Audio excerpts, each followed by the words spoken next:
Tumeenda kutoa kila kitu, title liko sawa. Na nimenunua na pesa mingi sasa.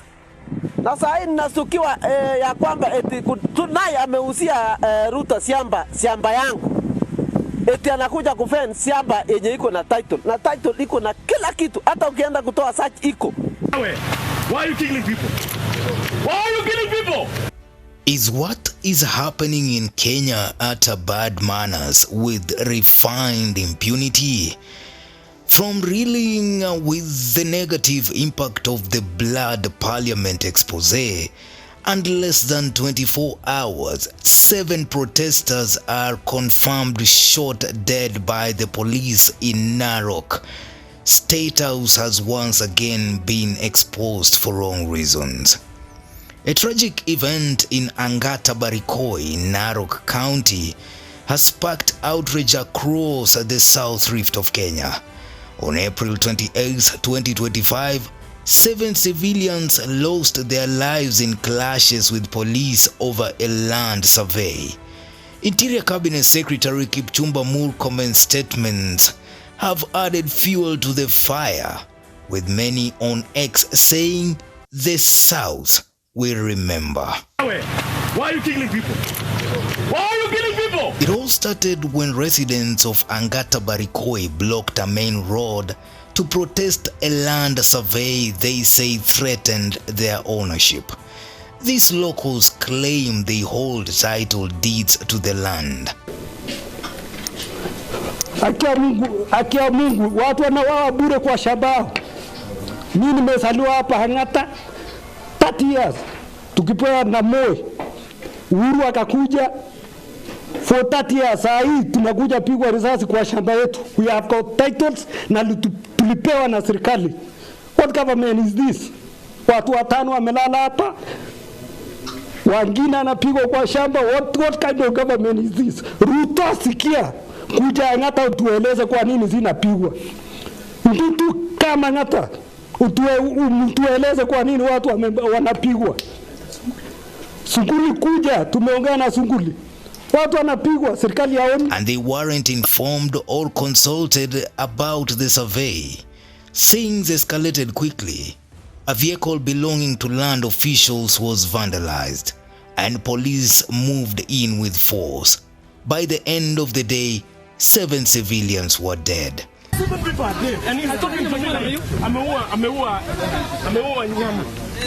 Watu 5 sasa wako chini. As if mumeua nyama. Ni nini mnataka hivi? Hapo nezo kubariki. Kubariki ndio vipi? Kubariki ndio vipi? Maidi na fie kwa alafu tena serikali inaua. 5 police officers were seriously injured, and 5 police vehicles had been torched. Narok Deputy Governor Tomalinye Koech condemned the killings, asking who gave the police these instructions. Why is this happening 63 years after independence? The Angata Barrikoi land in Narok County is a subject of a long-standing dispute with multiple claims to ownership, including those of the Tende community who occupied the land before it was adjudicated, and others from different clans. Recent reports indicate the land is also claimed by a powerful politician, further complicating the issue.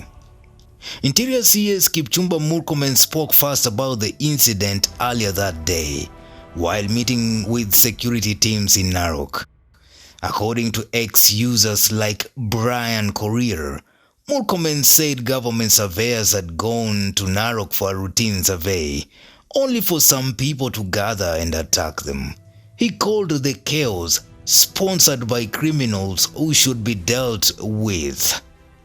Another user, Bosco_Gideon, reported that Murkomen labeled the 7 civilians killed as criminals and offered no apologies for their deaths. He casually dismissed the survey as routine, despite locals holding title deeds to the land. Huko Narok huko watu tu wa serikali walikuwa wanaenda kufanya kazi yao ya surveying ya shamba ya Angata Barrikoi huko Narok.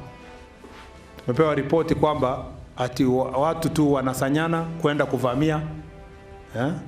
Hii maneno imefanyiwa mpaka sasa tumepata watu, tumepoteza watu 4. You know, bure tu. Sasa sisi tunapambana hapa na majangili ya kubunduki na kuipa ng'ombe. Sasa watu kabisa wenye, at least you are coming from your house looking for another land. You know, that is absolutely unjustifiable. This hardline stance didn't sit well with many Kenyans. Now let's talk about why this survey caused such uproar. The residents of Angata Barrikoi say they have legal title deeds to the land, proof of ownership under Kenya's Land Registration Act.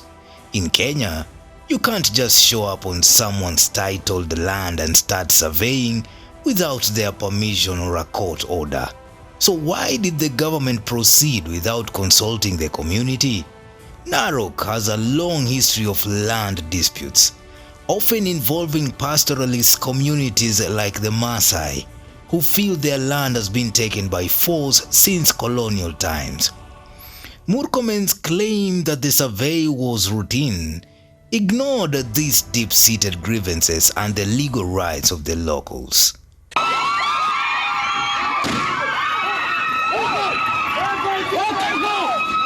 Later that day at 6:30 p.m., Murkomen addressed the matter once more, and his tone shifted. This time, he said the Angata Barrikoi incident is unfortunate. He extended condolences to the families of the 7 deceased. He further said that investigations were underway to establish the cause of the violence. While this statement offered condolences and assurances, it still didn't address why the survey happened without consent, and some felt it was too little too late. Our condolences to all the families of those who lost their loved ones. Our sympathies are with all those who are injured, including the police officers, and we pray for quick recovery for everyone who is injured. I feel very sad because our duty is to make sure that lives are protected, and land issues can easily be resolved peacefully. It shouldn't be really lead to any loss of life. It's not fighting another community. Citizens are attacking police officers. They could have reported them. There was no need, because it is not the police officer who want to take land or so. It's just surveyors trying to provide boundaries for this land. Land disputes aren't new in Narok. The region has seen tensions between communities like the Maasai and others over land ownership for decades, often tied to colonial-era dispossessions and post-independence failures to resolve title issues. Murkomen himself has spoken on land issues before. On April 9th, he warned of cartels stealing public land in Kilifi, and on April 24th, he called for crackdown on land grabbers. So why didn't he ensure proper community engagement in Angata Barrikoi? This incident shows how deep the mistrust runs between the state and the locals over land rights. In 2020, the outspoken Emurwa Dikir MP Yohana Ngeno said he will push for alternative ways outside the court to resolve disputes surrounding the expansive Angata Barrikoi Group Ranch, where 2 communities living in the land have long differed over land ownership. This is after the court ruled in favor of the Maasai community, ordering hundreds of Kipsigis families that were living on the land to vacate within 150 days or face forceful eviction. Ngeno spoke in Angata Barrikoi area during a Thanksgiving ceremony, and he said he will appeal against a judgment made by the Narok Environment and Land Court Judge Mohammed Kulo on a Thursday. The residents first took to the streets in protest over the land dispute on March 30th, 2025. The land, approximately 6,300 acres, is being claimed by 2 groups: the Kipsigis community residents and another group believed to be from the Maasai community. Over 3,000 Kipsigis residents have been cultivating the land for decades. claiming it as their ancestral property. They assert they hold valid title deeds to the land, passed down through generations. The residents are determined to fight legally to defend their ownership, which they say has been their livelihood for more than 50 years. On 28 April 2025, Yohana Ngeno was seen confronting police during the clashes, asking, "Why are you killing these people?" He later visited the injured at Angata Health Center, showing the human toll of this conflict. The investigations Murkomen promised are underway, but will they bring justice for the 7 lives lost? And will the government change how it handles land surveys to avoid future clashes?